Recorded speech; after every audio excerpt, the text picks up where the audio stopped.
আসসালামু আলাইকুম রহমতুল্লাহি ওবরাকাতুহ। হুজুর, আমাদের এলাকার লোকেরা মৃত ব্যক্তির জন্য ইসালে সোয়াবের উদ্দেশ্যে 3 দিন 40 অথবা অন্য কোনো দিন নির্দিষ্ট করে থাকে। জানার বিষয় হলো, শরীয়তে কি ইসালে সোয়াবের জন্য দিন নির্দিষ্ট করার অনুমতি প্রদান করে কিনা? মাশাআল্লাহ, খুব সুন্দর প্রশ্ন। আলহামদুলিল্লাহ নাহমাদুহু ওয়া নুসাল্লি আলা রাসূলিল কারীম, আম্মা বাদ।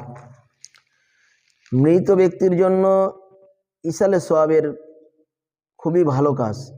মৃত ব্যক্তির জন্য ইসালে সোয়াব খুবই ভালো কাজ। তবে ইসলামী শরীয়তে এর জন্য কোনো দিন তারিখ নির্দিষ্ট নেই। দিন তারিখ ধার্য করা ব্যতীত যে কোনো দিন ইসালে সোয়াব করা যেতে পারে। সুতরাং মৃত্যুর 3তম দিনে, 4 দিনে, 10ম দিনে অথবা 40তম দিনে ইত্যাদি পালন করা শরীয়ত গৃহীত ও বেদাত। হাদিস শরীফ ও সাহাবায়ে কেরামদের আমল দ্বারা এর কোনো প্রমাণ পাওয়া যায় না। অর্থাৎ দিন তারিখ নির্ধারিত ছাড়াই আপনারা গরিব, মিসকিন, এতিম, অসহায়, এমনকি আত্মীয়স্বজনদেরকেও খানা খিলানোর দ্বারা ইসালে সোয়াব করতে পারবেন। তবে দিন তারিখ নির্ধারিত না করাটাই উচিত। আশা করি জবাব পেয়েছেন।